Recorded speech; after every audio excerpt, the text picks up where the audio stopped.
Hey guys, what's up? Happy Friday. Happy TGIF. Hey Jackson, what are you doing? He's going to go eat his food. All right, guys. 310. Have another appointment in 20 minutes. Let's do a live stream. If you guys want to, you can come to my other appointment with me. It's a Twitter Spaces. I was thinking about simulcasting it. Just let me know if you want to. I don't know. You guys may not be interested. All right. Well, let's see what in the heck is going on. Jax, what's going on with you? Why don't you come see me, Jax? Come see me. I'm waiting for people to get here. There's no one here right now. I'm not going to talk to nobody. There's nobody here. How come nobody's here, Jackson? All right. Well, nobody wants to talk with us, I guess.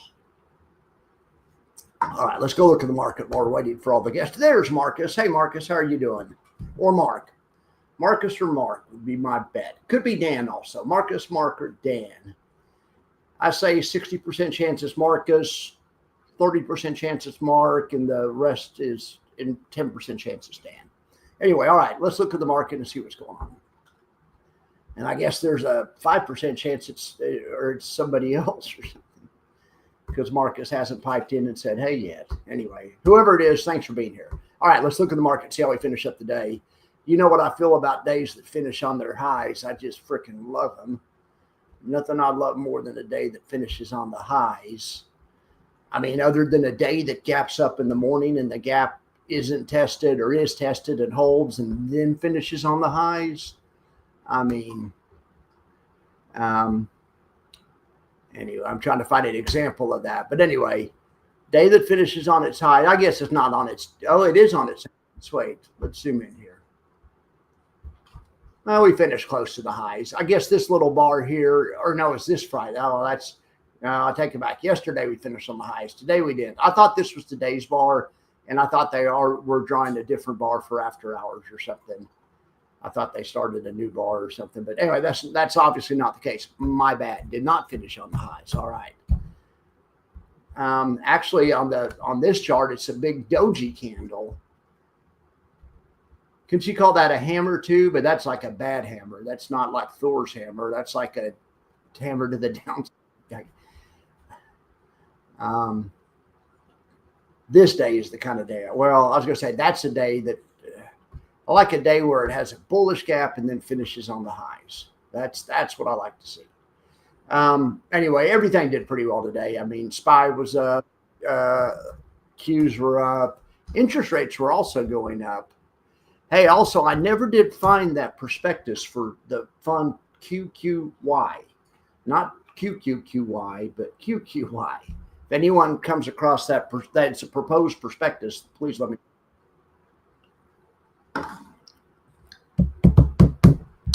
All right. Let's see, what else should we look at? We really don't have a lot of time to just jack around and talk. So let's just do some other stuff. I think you guys probably like the crypto report. We'll look at the crypto quartet and the index report. I'll answer a few questions and then you guys can get out of here, or you can watch the show, whatever. All right. What is this? This is Salty. Now let's see what Salty did. Salty actually finished down 20 basis points. If that's correct, usually by the end of the day, it is correct. So I'm not going to freak about being correct. Let's just look and see if that makes sense. So they're short all these stocks. They had this one circle was down bigly, and RH was down bigly. They had 4 down, but they had a couple that were up bigly also. I don't know. We're going to have to check. We can't trust the darn internet. I already forgot which one that was. Was that Blocks or Alti? Or gosh darn it, how could I be so absent-minded? There's a crypto quartet I know, but it was the inverse, of course. So it's Salty. All right, Salty really did finish down in a lot more than 20 basis points. They finished down 1%. And that would make sense, and that's why I checked on it. But they were short a lot of things that were up big. I mean, they were short Bitcoin immersion like dumbasses, and it was up 15.28%. I'm just joking about the dumbass company. I promise, if the market goes down, Bitcoin immersion is going to drop like a rock. This is a bear market. oriented fund or not, or it's a fund for pulling back. It's not going to do well in the bull market.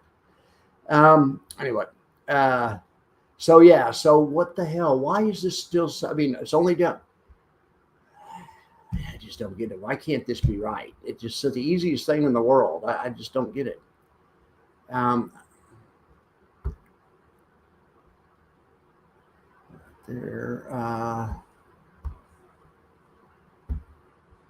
Copy. Just going to try to refresh it or paste it in another cell. It's just my nature to be a troubleshooter. Let me see if we can. Okay, now that's not a percentage, but let's convert that to a percentage. I have no idea. I mean, does this thing get anything right? Let's check SPY. I mean, it just the easiest thing in the world to pull a quote. SPY really was down 3 basis points. I believe. I guess we should check it, but I think that's right. Where was the SPY?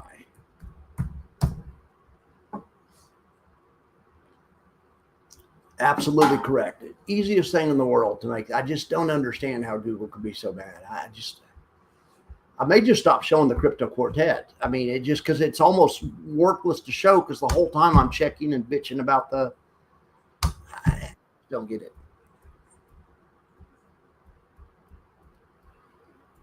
I just don't understand how something could be so bad. Anyway, okay, Alti up 1.09. Now that I'm going to call on that too. How in the hell is Alti going to be up when the market's down? When the market's not down big, but the market's flat. Let's see what happened. Let's kind of dissect it. I guess part of the reason is because they're largely in cash, which helps them. And they had a big winner in INOQ and Rigetti and Rocket Lab. And they didn't have very many losers. That probably is correct.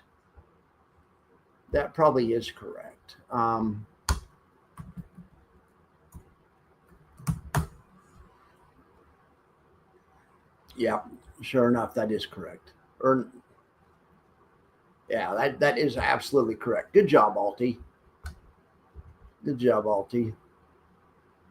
Alti's getting close to taking out the previous low. But that's not adjusted for dividends. Adjusted for dividends, and it's doing just fine, of course. Like I always say, looking at that other chart is like a stock chart for a guy that has a trophy wife and she takes her man trophy wife. I don't know, a guy that has tax problems and every cent they make in income, it goes to the IRS or something. That's what, if they invest in an Alti, that's what their chart would look like, that previous chart, because they don't get the income. All right.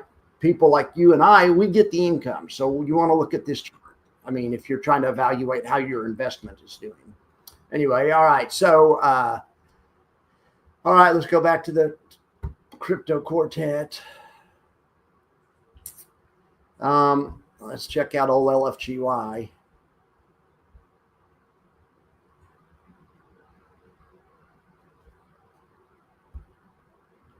All right, LFGY is saying it is up 1.08. Considering Alti was up 1.09, I think this one is reasonable and is probably correct. And just glancing at the chart, they do have a lot of big winners. They got the Bitmine immersion winner. Good job. Good job there. And these guys run covered call spread, so they're partially uncapped. They're more bullish than Alti, but less bullish than blocks. Anyway, all right, well, speaking of blocks, let's go check blocks. Blocks is the most bullish one. Blocks ought to be up a couple percent. I mean, it ought to be up in excess of these other two.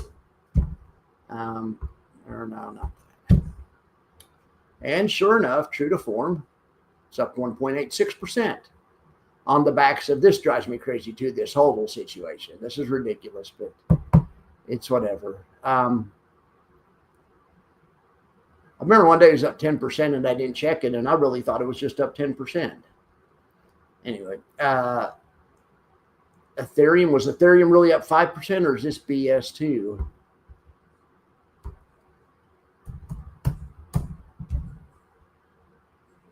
Yes, Ethereum was really up 4%, not 5%.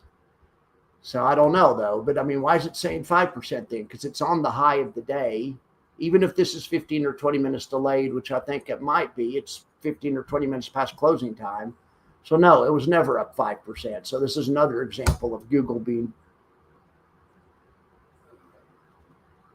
yeah, this isn't, oh, wait, I typed in the wrong thing. My bad. My bad. ETH was up 5%. In fact, it was up even a little bit more. Okay, great job. Great job. All right, I'll stop bitching about the crypto quartet just because we aren't going to talk about it anymore, not because it still doesn't aggravate me. Let's go over here to the index buffer report and see if it can aggravate me.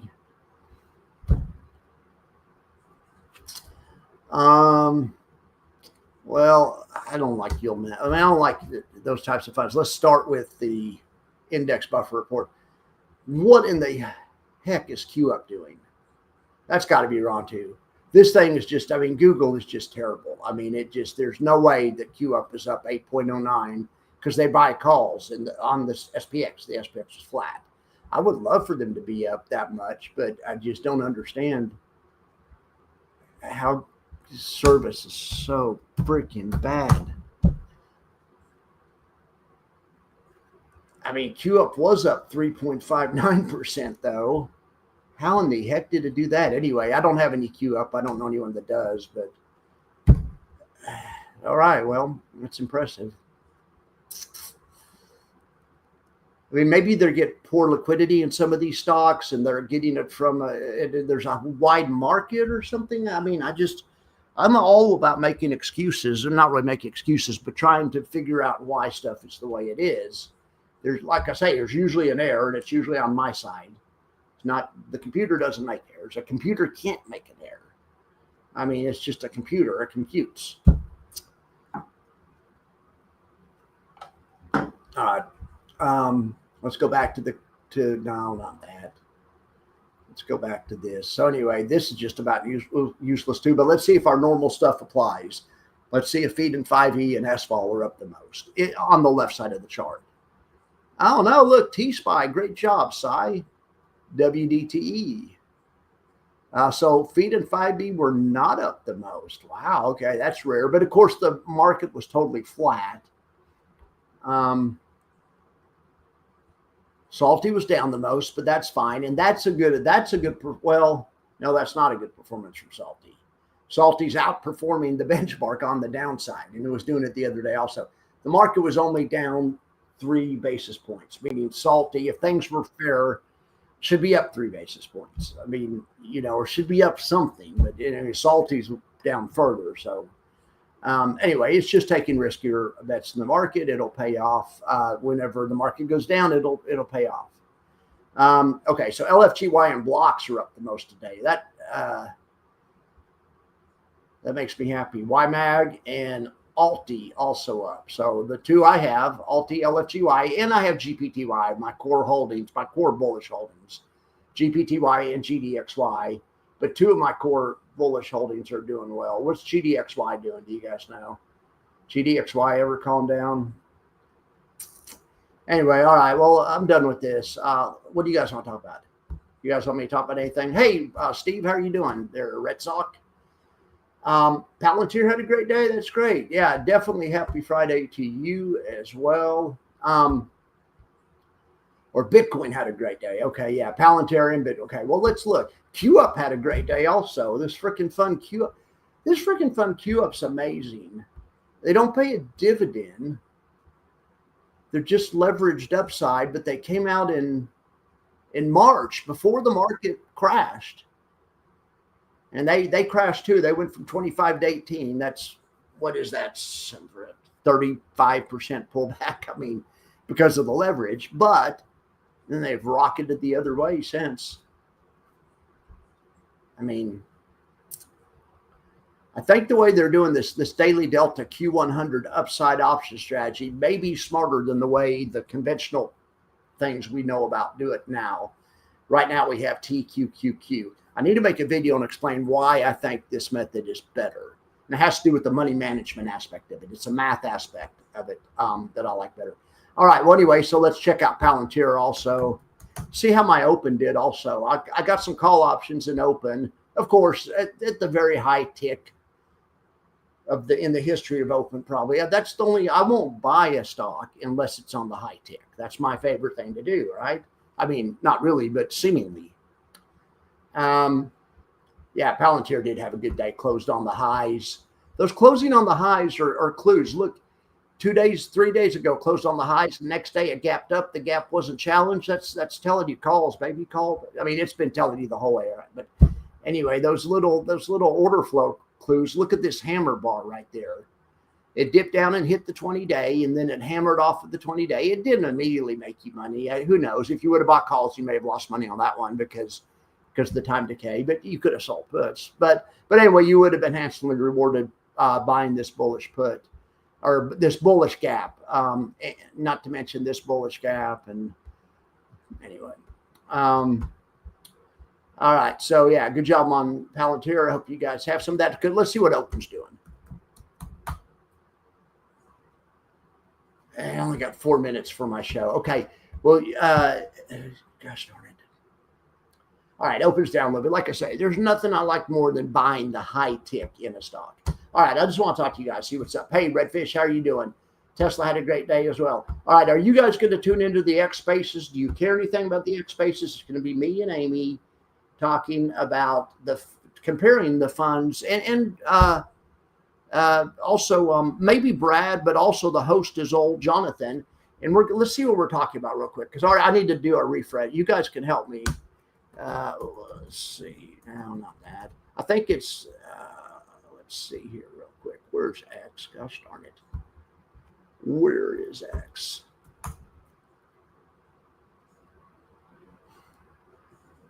But I was thinking about just leaving this stream going. If you guys don't want to watch it, I don't care. Just sign off. It doesn't matter to me.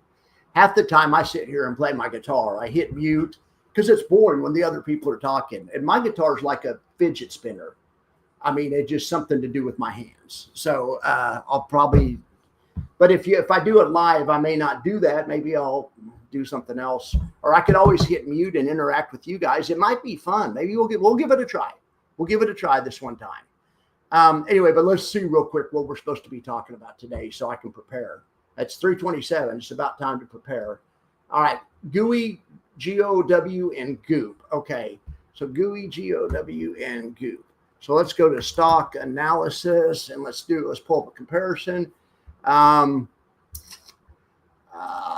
Where is the comparison tool?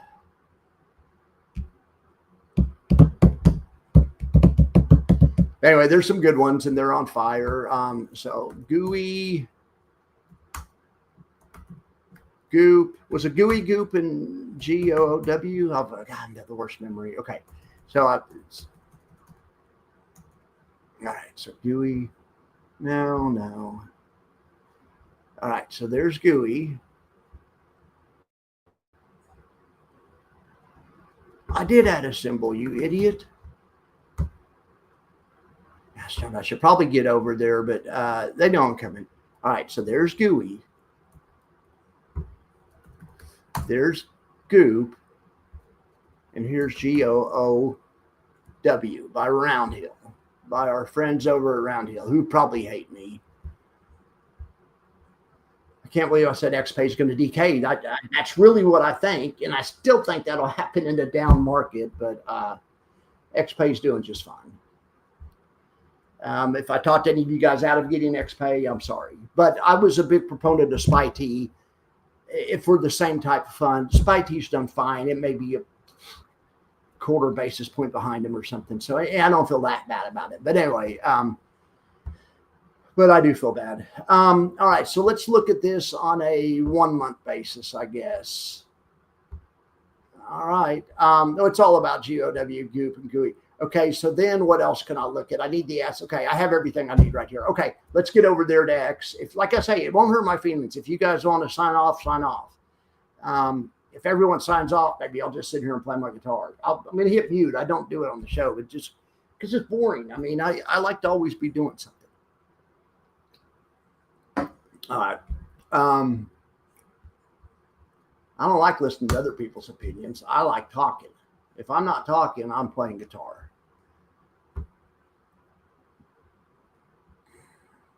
But like I said, let me make sure I'm mute.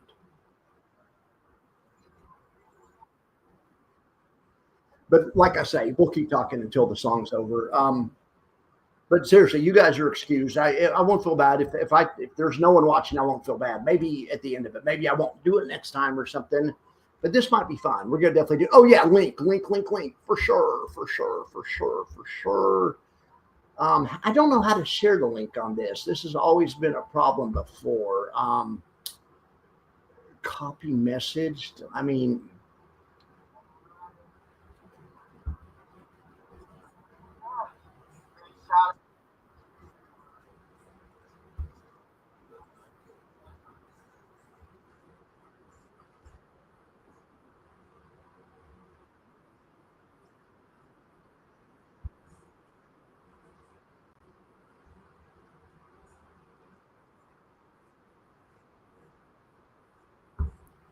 doing great. I'm glad to be here. Sorry I was just a minute or two late. Hey, just FYI, guys, I'm simulcasting this on YouTube. So we are now a multimedia juggernaut, a multiple platform freaking show.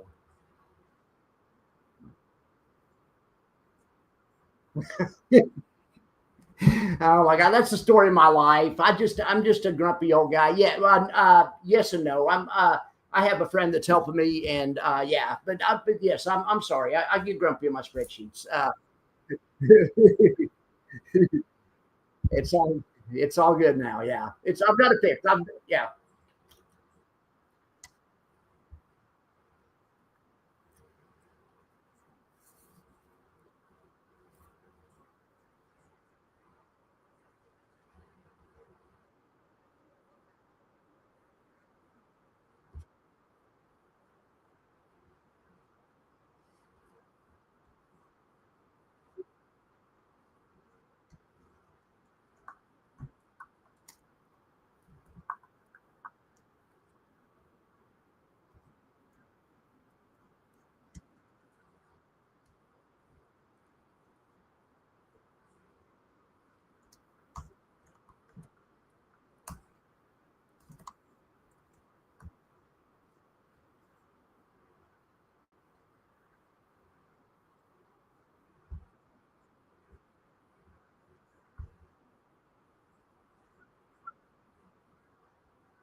Weighing risks and the reward for the incoming visitors. Today we'll be judging each one of these in 5 different categories: AUM, strategy and structure, holding, would you, and if so, what percentage, total returns, and then a free agent call where each of the experts gets to pop in something they'd like to do. After each round, we will switch who goes first, and at the end, I will tally the scores and we'll declare a winner. Are you guys ready? Amy, Max, Brad, are you ready? Yes. All right. I hope Amy did her homework. All right. We'll start out with Amy first. Category 1, AUM and fees. Well, the good news here is that they all have the same fees or the expense ratio, so that's out. But GOOY is the clear winner here.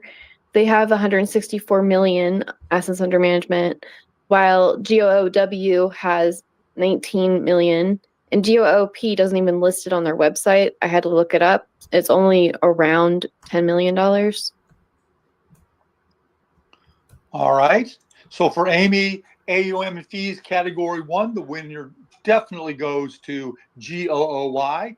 Brad, you're up. What say you? I'm just going to agree with Amy. Right across the board, you're dittoing what she says? Yeah, she does good homework on number 1. All right. And Max, you're up next. Yeah, I'm trying to do too many things at once here. But of course, I agree with Amy also, because this one's pretty much objective. And I was going to say, I have a 9.89 million total for Goops AUM, but yeah, that's tiny. So you got to give it to GUI, right? Yeah, that looks like we have a clear winner for category number 1. We're going to move on to category 2, strategy and structure, where everything gets revealed. Brad, you're up first. Well, it depends on what you want to do. There you go. Do you want to leverage up and be a directional play? Then I'll give it to Roundhill. If you're looking to get the maximum income, well, that's going to be Yield Max. If you're looking for income plus growth of your NAV, that's going to be Goop. That's how I see it. All right. So do you have a winner for yourself? What would you pick? Oh, I like growth and income. That's just me. And I'm going to take Goop. Goop. All right. We have a declared winner in category 2 from Brad. He is going with Curve Goop. Max, what say you? Well, I was going to go with GUI, but I always do this. I always switch when I hear somebody else talk. I'm still going to go GUI. I'm an option purist. I'm an option absolutist. They sell 100. They do the most pure. I'm going to go with GUI. I like the GUI strategy best, but I want to add the caveat. It just like Brad said, it depends on what you're looking for. Person that needs growth and income would definitely be better off with Goop. But I'm going to say GUI. So Max is going with GUI, based primarily on the fact that it is a income strategy with options, and that's where Max likes to sit. And then Amy, you're up third in category 2, strategy and structure. So yes, this is correct. Like Roundhill, they have the 1.2 times and they don't do cover calls.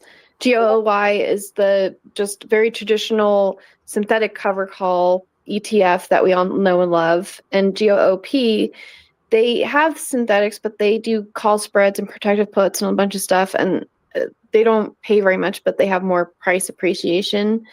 I'm going to go with GOOY.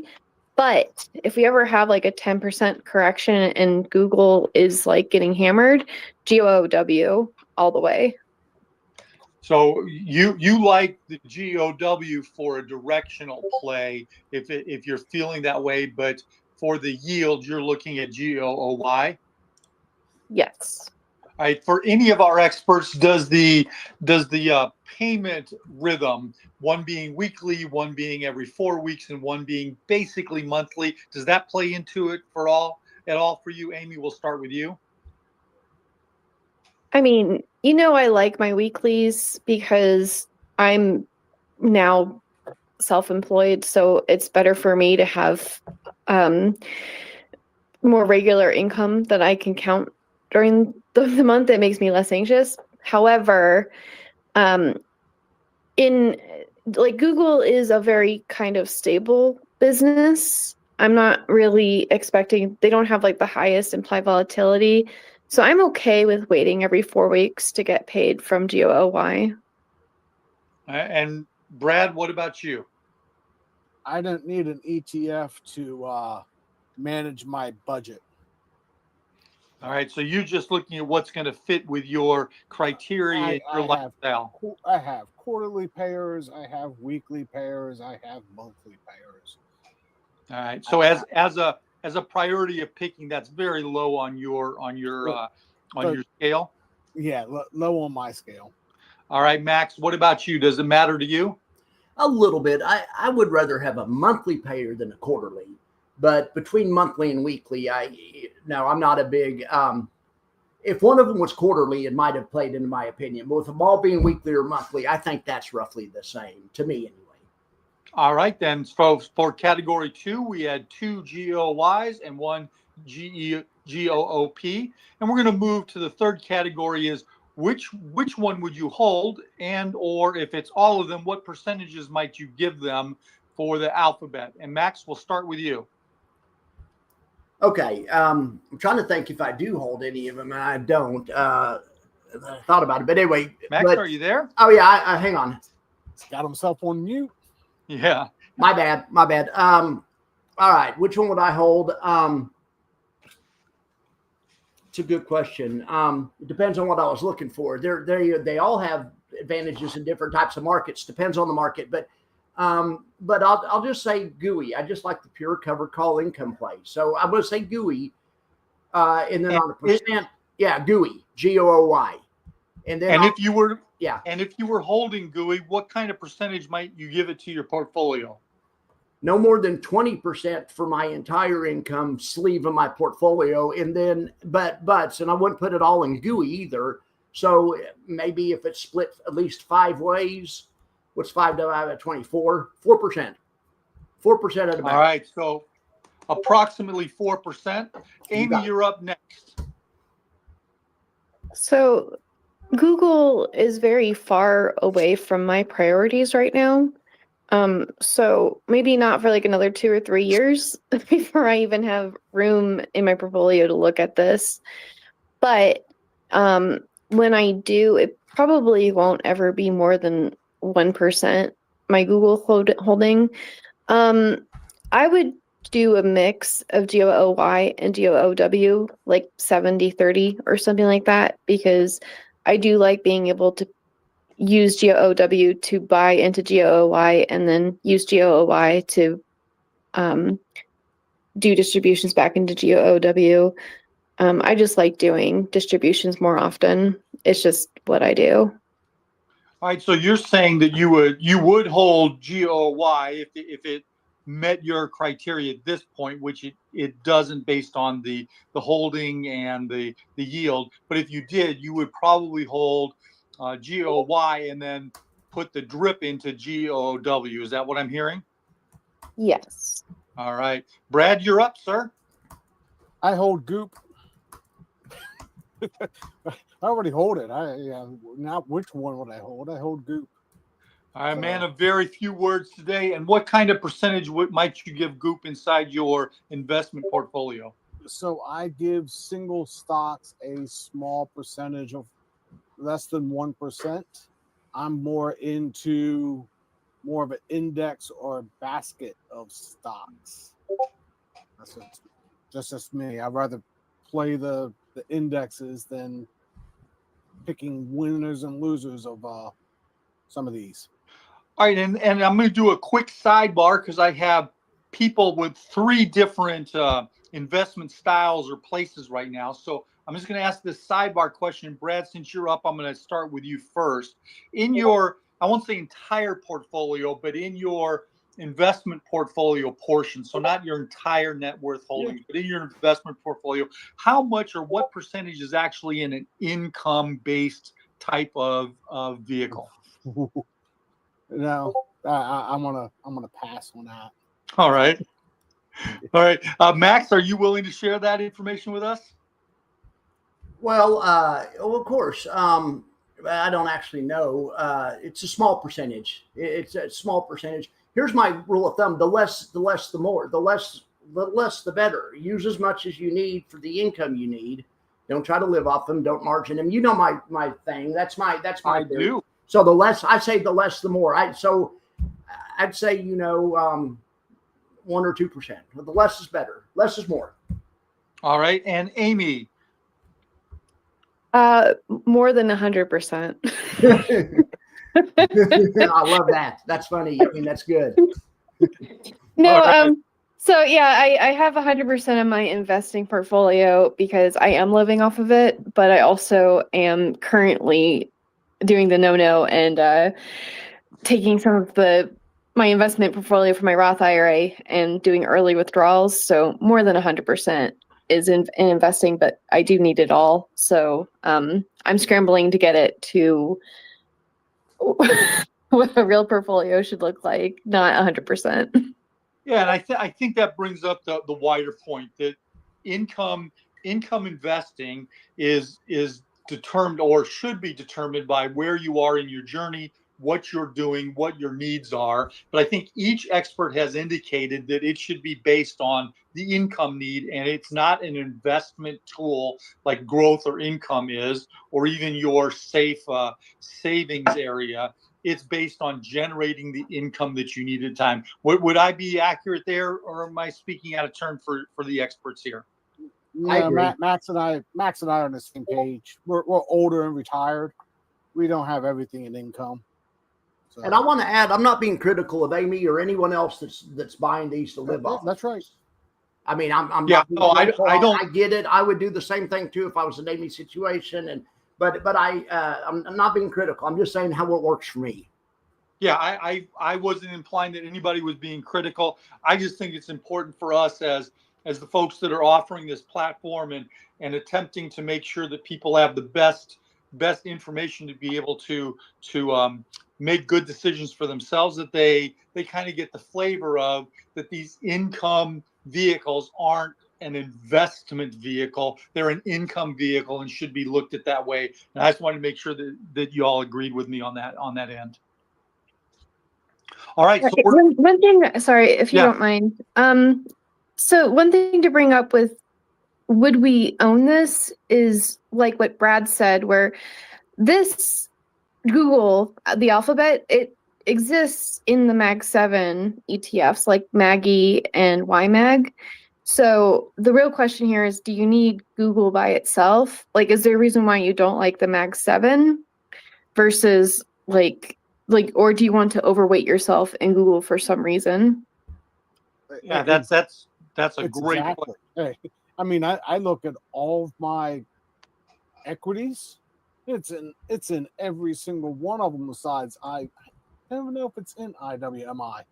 I take that back, but it's in my SPY-I, my QQQI, my GIAXI, my KQQQ, my QDevo. It's in all of them. So why do I need to be overweighted on Google? Actually, That makes a great point. And I invited David up on the stage because I just wanted to ask him two different questions, kind of a sidebar on this. Number one, please, I want him to introduce himself, as he has one of the best and the hottest funds, at least in my opinion, out there. But I wanted to also ask him, one, does he see Google as still a viable play in the cycle of businesses and where they stand with everything kind of going? And secondly, does he agree, disagree, kind of not have an opinion on the income use of these kinds of vehicles? Hi, David. How's it going, everyone? Thank you so much for having me up.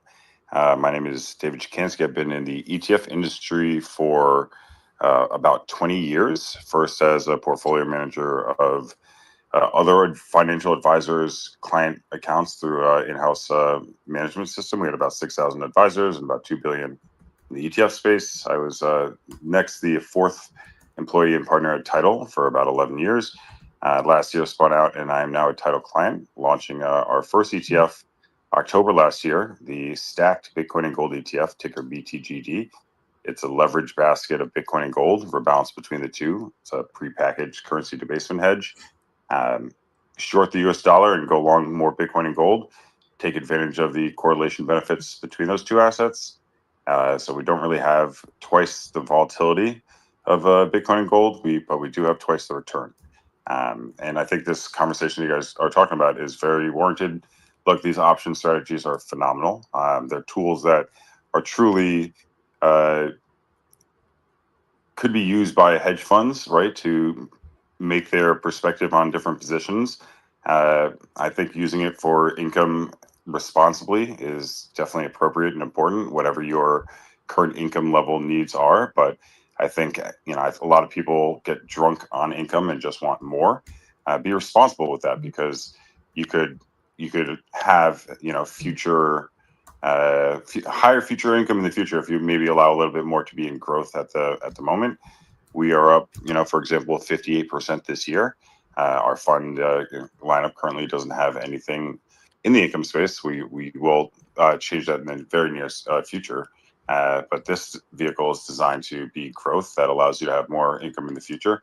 That being said, all of these tools are unbelievable tools, and to be able to dissect different ways to access, for example, Google, I think is amazing. And you guys are doing a really good job of dissecting these quite complex products. So, someone who spent a long time on the ETF side, I just want to say kudos to all of you.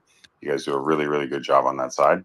I think Google is definitely very much a viable business. And having a little bit of an overweight to your benchmark, I think, is okay. But as some of the other speakers alluded to, I think all investors have to decide how active they want to be, and there's different ways to be more or less active. And if you're trading one of a few various covered call or covered call like strategies with leverage on a specific name, you have to watch it like a hawk. And if you are doing that, I think you can do a very good job. I do think the smartest people in the world have difficulty managing a basket of individual stocks that surpass 25, 30 names. So as an individual, even doing this, like if you're doing this full time, maybe stick to just a handful of names you have strong conviction on, and the rest do something a little bit broader, or sector or subsector, etc. Something that allows you to get exposure to the theme you're looking for, and not make you have to necessarily be a day-to-day portfolio manager. But the income is very, very helpful up until the point where you're getting a little too greedy, which I don't think anyone on this call falls into that bucket. But allow your portfolio to grow so that income is an even smaller portion of your portfolio in the future, meeting your same income requirements, like a lot of these speakers have spoke upon so far today. So today's also I'll end with, and thank you so much for your time. Today we officially closed at over $75 million. We're less than a year old, and we're picking up a lot of steam. And I just want to thank all of you guys for all of your support. For me personally, it means a whole lot. And I love this entire community of learning. My new favorite slogan is that 20-40% of individual investors are smarter than 80% of financial advisors out there. It's because they're willing to do the research, which you guys all are doing. So thank you all for your time and support and efforts. Hey, David, I'm sorry. Hey, Brad here. David, I noticed that you got quarterly options available now. Just thought I'd throw that out if people haven't watched that. Yep, absolutely. We have option exchange on BTGD, which is a nice way to wrap this into a bow and take advantage of that decreased correlation you get on BTGD by packaging this together. And that correlation benefit, that decreased vol, is not magic. It comes from rebalancing. So yes, you can actively rebalance between your Bitcoin and gold position, but oftentimes we find people just don't. And so thank you guys all for your time and all of your support. You guys have been fantastic to us. We wouldn't be here today without amazing individuals such as yourself. So seriously, thank you endlessly. And we'll be doing a bell ringing in mid-October, and you guys will all be invited. You're so kind, and we always appreciate you coming up, spending a little time with us. But on to the pit and the battle. So we're into category 4, everybody's favorite, total return. Amy, you're first. So GUI and Goop have both been around since 2023. So when you compare just those two from October 2023, Goop wins. You would have $16,000 versus $13,000. So that's that. But if you look at the time when all three have been in existence at the same time, GOOW has the most total returns from July of this year. And I'm using totalreturns.com for my total return calculations. You would have $12,971 in GOOW versus $11,880 for GOOY and $11,964 for GOOP. So you would have the least total returns with GOOY, but you would have a higher distribution. So are you giving a tie in this category to Goop and Goob? Nope, just GOW. GOW gets the win. All right. I'll make sure I get that down correctly. Thank you, Amy. Brad, you're up next. I'm just going to go ahead and use the 1 year and go with Goop. Goo is just a directional. I keep on saying it. If you believe it's going to go in the right direction, great play. Fully get you. But remember, it goes down 1.2, the opposite direction in a reversal. Yeah, Group gets the win. They're balancing that every week, right, Brad? That is a weekly, correct. It's not a daily leverage. It is a weekly leverage. Yeah, so they're going to rebalance that every week. So it'll have to have the trigger there. God bless you if it goes down 88% right? in the week, because that means it goes to 0. I think in their prospectus they say what 84 or 86%. It's right there. It's in right the 80s. So, all right, so we have a clear winner for Brad in total returns, category 4, and that's Goop. And we're on to our covered call specialist, Max. What do you say for total returns? I'm gonna say Goop, and it's for the same reason that Brad just said. Because it's just the other one's more of a directional play. But to be fair to what Amy said, yes, GOW does have the best return since they've all been in business together. I think I'm going to make a quantitative judgment rather than a qualitative and think that GOOP has better quality returns over time or something. So that's my story. All right, so we have a 2 GOOPs, 1 W in this category, and we're moving to our 5th and final category, and that is a free agent call. That's where any of our experts can offer up any other category they thought or a outside fund that they want to throw into the mix. And with that, Brad, you're up first. Yeah, there's not. I'm going to be interested in the Rex when it comes out, but I'm not necessarily jumping that direction. I think Goop has been a fairly steady player in my portfolio, in my single stocks. I picked it all based on AI. I all my single stocks. So, and it's done well for me. So there you have it. Nobody else out there in my sights for it yet, but Rex may be there if see how it works. And you're talking about their double I or I squared funds, right? Their double I's or I square funds. It's not out yet. I know it's been applied for, but Goop has been it's got a nice track record. You just got to throw it out to them, right? So, and is it the performance of Rex shares in VIDI product that it entices you, or is it the actual structure?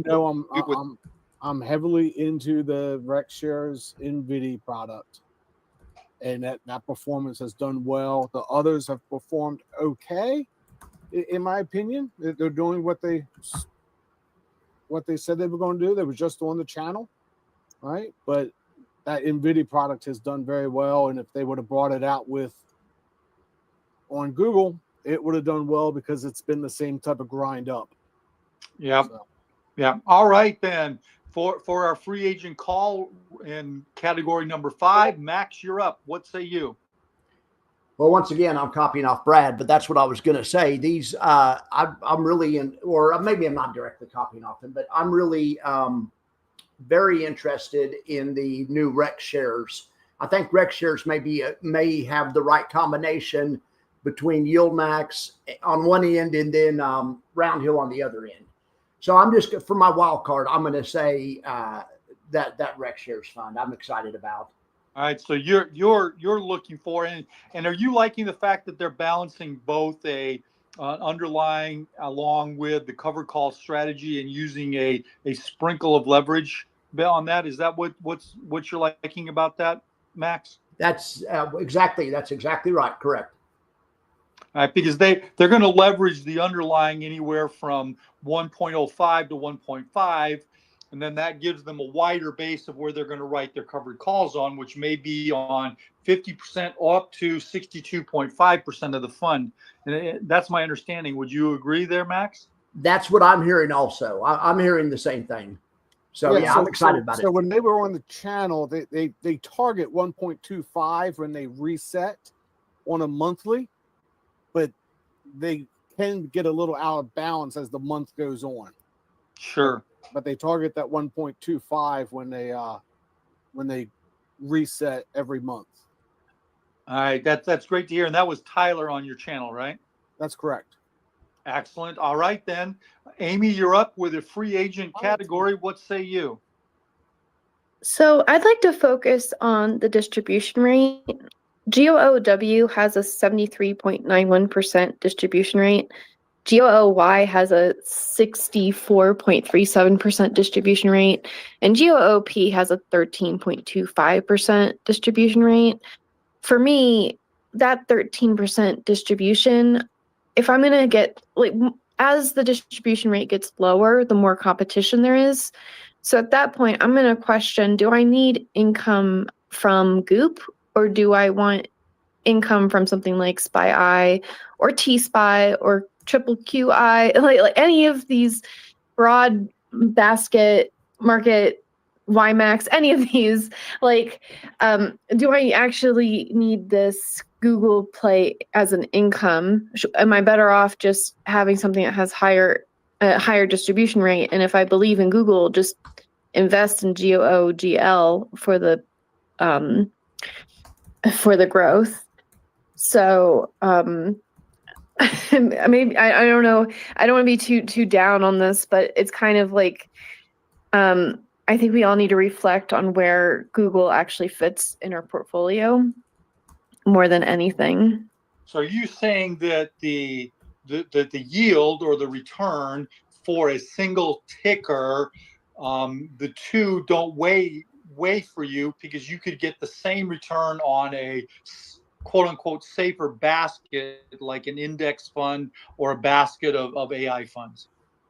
Yes. So I guess T-Spy is my wild card here, because Google's more of a safe bet in my head, and it has a reasonable distribution rate. So I was going to say TDAC is going to be a higher distribution rate. Just throw it out. Not that I know or not. They have not listed the distribution yet. I can tell you it's going to be higher. So what do you think it's going to be, Brad? How high do you think it's going to be? Gosh, if I was going to be a guessing man, not that I have any knowledge of anything, it is going to be approximately 17%. Yeah, that's what I would have said too, because you can look at the average volatility of the Qs compared to the average volatility of the SPY, and it's about that much. Yeah, I think that's a great guess. That's what I would have said too.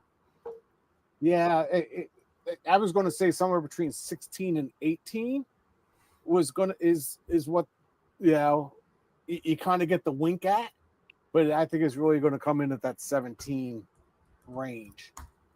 Now, TDAC's the new offering from Tap Alpha with Psy, correct? That's correct. He's writing his trades. The first one was way out of the money. I actually called him out on that one. But so far, he's doing well. Yeah, when he was taking or asking for people to throw the proverbial darts at the board and pick a number, I went on record saying 18. So I guess we'll find out, because he says it's not going to be known until he actually does his first distribution, except for probably Brad, who has insider information. Yeah.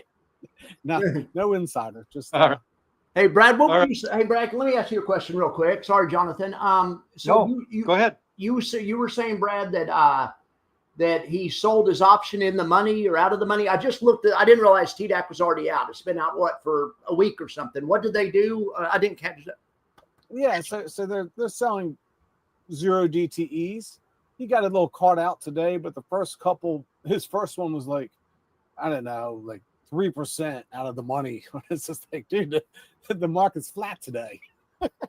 So today he got caught out, but I think that was so he what he did is he buys it back and then resells it again. I guess, yeah. Right? I mean, that's I'm telling you, I'm looking at it. Oh yeah, okay, I got you. And then on T-Spy, it finished out of the money. Okay. So how far out of the money does he usually sell, or do you think he should sell? You thought the 3% was way too far out of the money, not enough income? Yeah, yeah. On the first day it was. I got you. Okay, I just wondered. He does it anywhere from, he's a little more conservative than Roundhill, but I've caught him on days that he's more aggressive than Roundhill. Really? I have to start watching that. And then there's other days that he doesn't trade at all. Like he will not trade on the Fed talk. I like that idea, though. I think that's a good idea. But yeah, and that makes his fun. That kind of differentiates Cy from the competition, also. Yeah, that's gives you the what makes it different, right? Yeah. And also, he is a purely a monthly payer with both those funds. So but I'll just leak that out. What he's looking out next is going to be a weekly. Yeah, he's talked about that, right? Yes, I think that's public knowledge. He hasn't filed for anything yet. Yeah, but he's definitely talked about that, saying that he's listening to the investors and folks out here in the retail environment, and he is trying to figure out a way to make something like that work.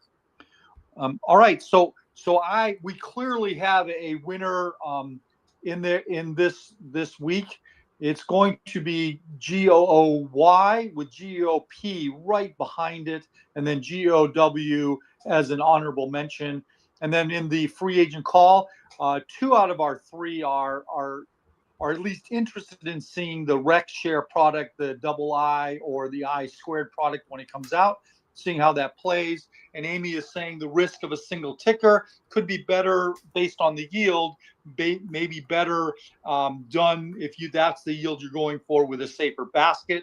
So if I've got anything of that wrong, please let me know. We'll go ahead and close out. Please let us know what you have going on, what's happening with you, and things that you might want to promote. Max, you're up first.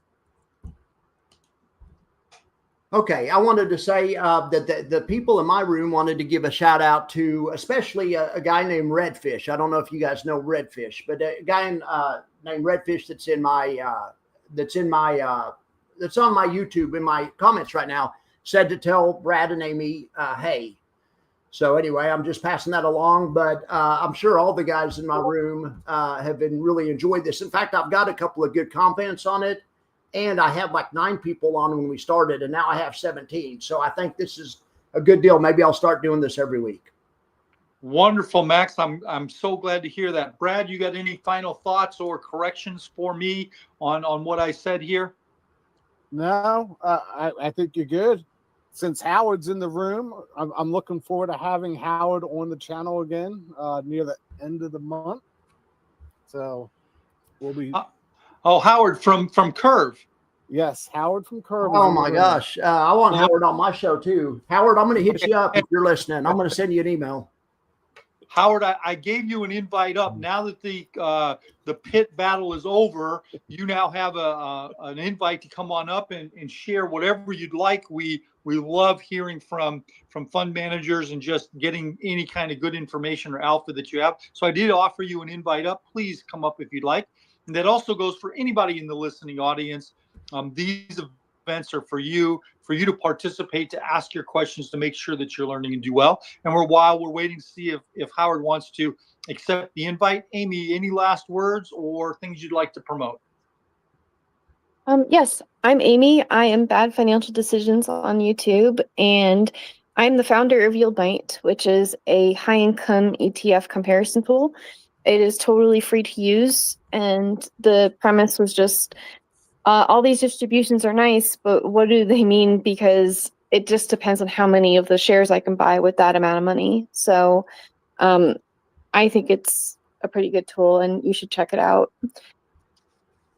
Yeah, I will. Before we go to Howard, Howard, you are up. We appreciate you. Give me just 1 second. I do want to back up what Amy is saying. That tool of YieldMite, phenomenal tool. It's free. So while it's free, you guys should go over and take a look at it. It's going to help you discern things that you're not going to be able to do just on your own simply and quickly. It has got a great layered aspect to it, so you can dig deep into certain areas, either funds, styles, or market segments. It's a phenomenal tool. With that said, Howard, thank you so much for popping up. We'd love to give you the floor and kind of share or express anything that you'd like to at this time. Thank you very much for popping up. Thank you. This is actually my first time being in an X room, and it's great. This is a really great community, and to be honest, I learn a lot by listening to you guys talk about what works, what doesn't work in your portfolio, right? Because I come from the perspective of managing the fund, but not necessarily knowing how you guys fit those into the rest of the portfolio. So this is been really great. I hope to learn more. If there's definitely any questions about any of the curve strategies, I'm happy to really go through them. And I think that one thing I would just mention is actually the point that Miss Roundhill actually brought up about the single name is actually, it makes a lot of sense to me. And maybe a little bit of context of where the single names are, which is that they actually were meant to be kind of an a la carte way for you to mix and match the names that you want to get in your portfolio. So you're right. If it's just one name looking at 12%, I probably would just go for a 12% and a more broad exposure. The reason why there were single names in the beginning is actually in an index. Usually, the implied vol is lower because there's diversification in a basket of securities. So you naturally will get a little bit of lower yield when you get to an index. But if you were to look at single names and get the implied vol, which is typically higher, and then buy a basket to get the diversification, you're actually hacking the amount of yield that you can get in that basket. So yeah, you're right. I think in a single name context that probably doesn't make sense, but in a basket, it could make sense in a portfolio. But yeah, we have a lot of other things that we offer that's in a basket form and in hedge form. So love to chat with them, but this is about Google. So Brad is great. Max is great. I just got to know about Roundhill and this group. So hopefully in the future, I'll be able to provide any answers to questions you guys might have. Howard, you are so very kind for popping up and spending a little time. If somebody had a specific question for Howard, I'm sure he'd be glad to field at least one question or two. So if you put your hand up, I'll recognize you. And David, I didn't want you to get out of here without an opportunity to promote anything you've got coming up or anything that you'd like to share with the group before we click off today. No, that's it. Just celebrating 75 million today. We will have a new filing in some fund spaces. Hopefully next Friday. So if that all goes through, I'll hop on and give a little more color on that. Looking forward to it. Always excited to see what you're doing, as you are one of the most innovative minds out in the field. And we're grateful that you're a friend of the channel. Thank you so very much. If anybody does want to pop up, just raise your hand. Go ahead and you can have a take. You can ask a question or just share some of your experience. We appreciate that also. So if anybody would like to, that would be great. Howard, did you have anything that you want to share with the group or ask them in a general sense before we click off? I don't know if you guys are, the single names usually get the top billing because they're exciting. But if people haven't looked at our KQQQ strategy against JEPQ or others in that same space, I think that's probably worth the take. And then of course, just from a macro standpoint, as we get into the end of the year, the economic activity is kind of slowing down. You might want to think about hedges in your portfolio. think, maybe gold, especially for income focused investors, our gold products, that might be of interest as well. Hey, let me ask you something, Howard. This is Max. I love your funds. I'd love to have you on the show sometime soon. I'll send you an email. But what I wanted to ask you, yeah, you're right. K Triple Q is awesome. It's killing it. But what I'm really excited about is your new fund of funds that you've applied for. I mean, it looks to me like it's going to be kind of somewhat similar to other funds out there that are popular. I know that you've just applied for it, but is there anything you can tell us about the fund of funds? Well, that fund's in a quiet period, so unfortunately, nothing I can really go into in depth. But let's just say we've been, we get a lot of requests for funds, and we often a lot of great ideas, but one of the overlays we have to determine is whether we can generate alpha from that particular strategy, right? That people want. So it took us a while, but I think we have something that people have been asking for a while, and that we are able to, our style is we give you income and also capital appreciation. So I think we have a good thing that we've built to hopefully meet that demand. I'm going to give you one suggestion that I know that you aren't asking for, but anyway, I think for a ticker, KLTY might work because K for curve. But anyway, that's just my idea. I'm being serious. Right? I mean, you could do that, or you could do KULT, but now that's not as good. Anyway. There are a couple of sensitive subjects in this community that I'm not going to bring up, and what we're trying to solve for is many things. So yeah, I hear you. I'm just kidding. Yeah, I just wanted to say that I really do like your KGLD. I'm actually invested in it in my investing account for the reason where I can't have any lazy ETFs in my portfolio. I need everything to have an income, but gold, I need that to be more stable to stabilize my portfolio. So there are different reasons to have different things in your portfolio. Sure. Yeah. Negatively correlated to equities. And if we ever had a shock, that would be a good anchor. Yeah. And I think that's a great takeaway for the segment, that no one key fits every lock. No one journey is exactly the same for everybody. And so being in part of something like this, learning and hearing from great experts and fund managers like Howard is the key to being able to navigate all of this successfully. I'm just so very grateful for all of you.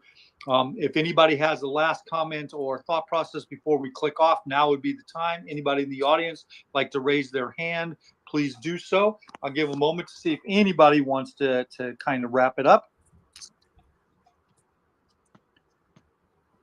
Max, Amy, Brad, Howard, anybody have anything finally just like to say before we click off? All right, I'm not seeing. Yeah, go ahead. I do actually. Yeah, go ahead. I just want to give kudos to this community. I think a lot of professional investors, regardless of what you think about income return and price returns, I will say a lot of institutional investors kind of poo-poo this idea of income investing, largely because for them, what comes from income and what comes from price doesn't really matter. But I think as I get deeper into this community, I understand better the usage of what people are using these funds for. And I think it is a sort of a slight arrogance of like dismissing certain use cases. And in fact, I think you guys should be really proud of yourselves that the way you guys are using these strategies, I think in many cases are not what it was originally intended, but probably a better use case than what the original intent was. So, this is, I think part of the thing about these communities is like you launch something with an original intent, and the usage morphs into something else that could be even better than what it was meant to be. So, kudos to everybody. As I really read through like a lot of the things that people write, they're very, very intelligent and cautious and sophisticated ways in which to manage portfolios. So even I'm learning a lot from you guys.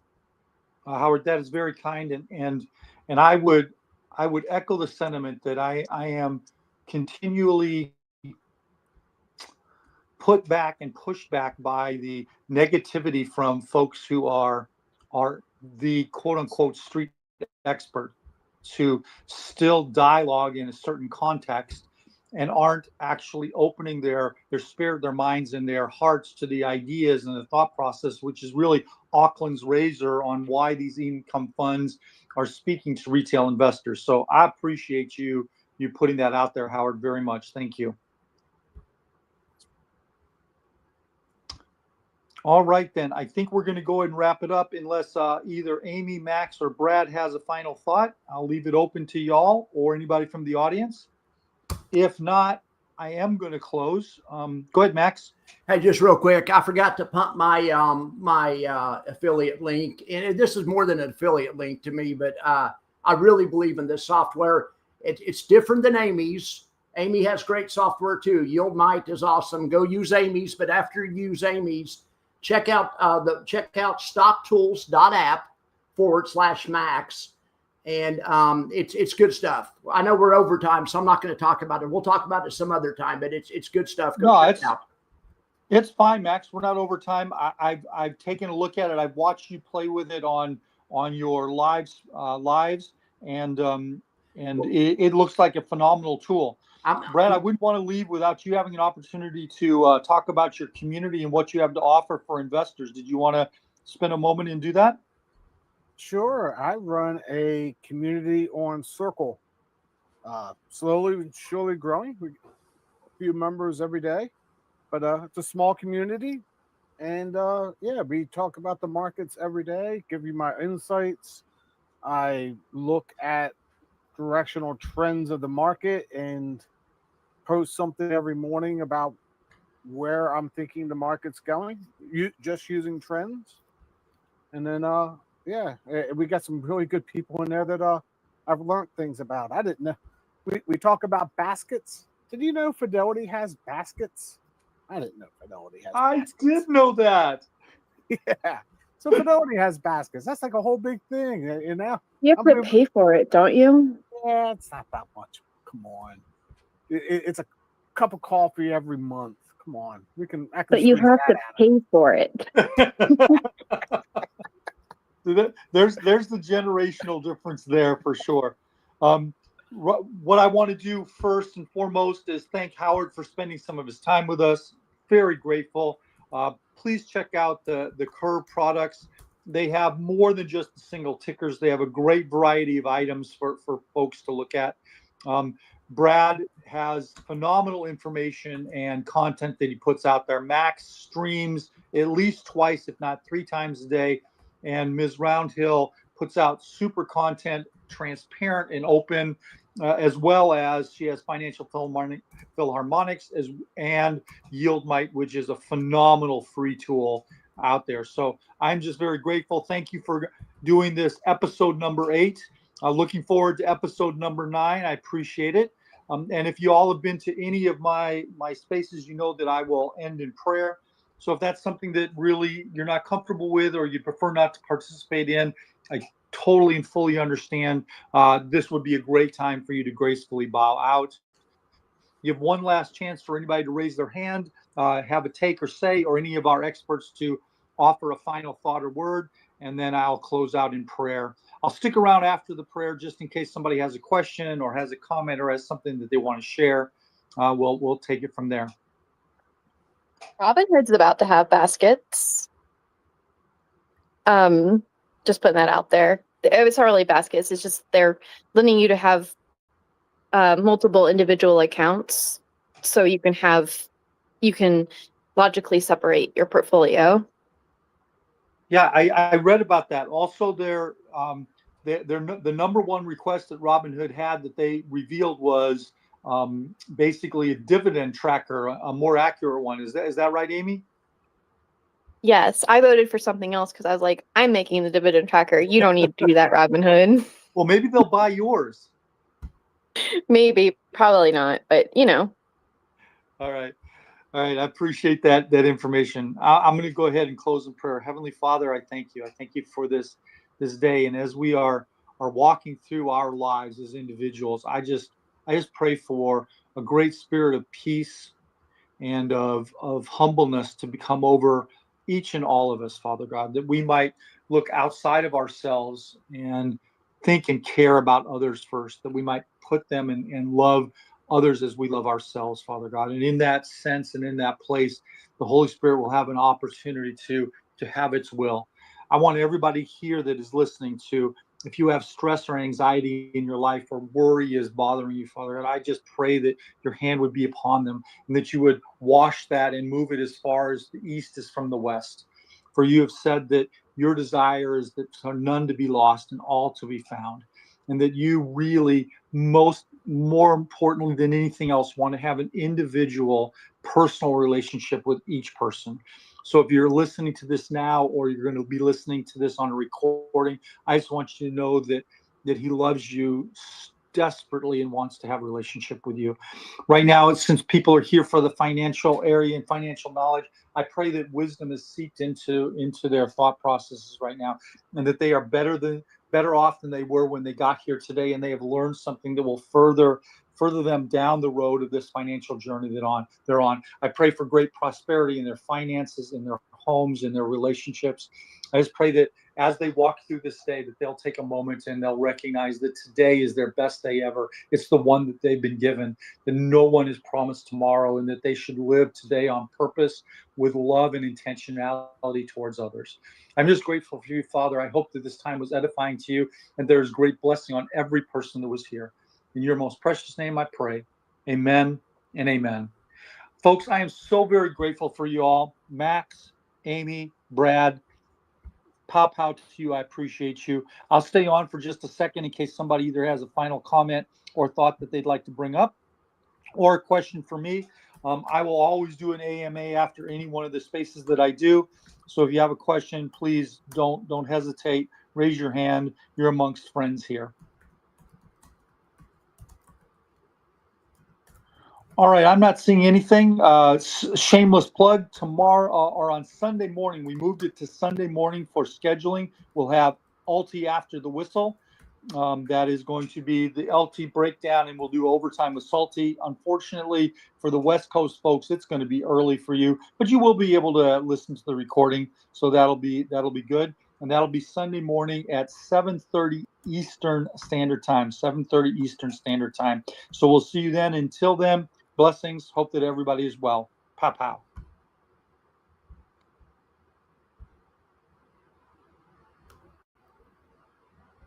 Okay, guys, I'm back. So can you hear me?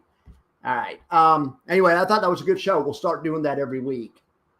Redfish, I was just typing to you. I'm glad to hear you use stock analysis. I thought you meant use stock tools. Anyway, go try out stocktools.com. I was just getting ready to say, I hope you use my affiliate link if you use stock tools, but I read it too fast. I see you use stock analysis. They're all good. There's tons of them.